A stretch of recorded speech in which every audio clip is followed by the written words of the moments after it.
Representative Whitaker, you're recognized for a question. Thank you, Mr. Chair. Representative, you've stated on prior occasions and reasserted today that there's no discriminatory intent in this law. That's correct. And I'm willing to take you at your word as between me and you.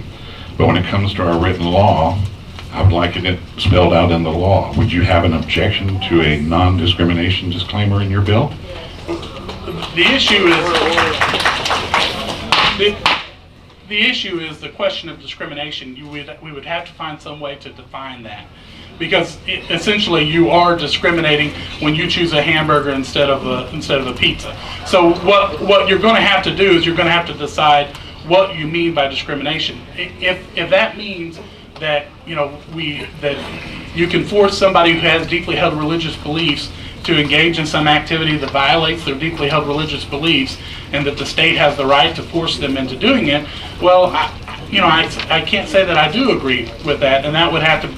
I think that you're hitting on something that needs to be a balance. And what my argument is and has been is, if somebody is wanting to protect another class of people, then bring the bill. Let's debate that bill, and then that would work really well with the protecting of the religion at heightened scrutiny, because there could be some balance struck.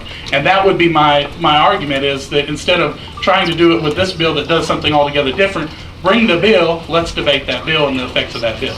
Well, and I've heard that before, but my question is not the standard and the definition that it literally is covered in dozens of federal and state laws on what discrimination is already good enough? Could you not adapt language that we all agree on? Or is the answer just no, you're not going to change it? And everybody in this state has to take your word that it's not about discrimination. What I would say is that the language as it is now is the language that we're going to pass. We're at the point where we've made 4 amendments on it, and it's probably not going to happen again. But what I would say is this language is consistent with the federal RFRA, and then incorporating the recent Supreme Court decisions that's happened since 1993. And that's essentially what we have here, is that this law is very, very much consistent with what the federal law is on the issue.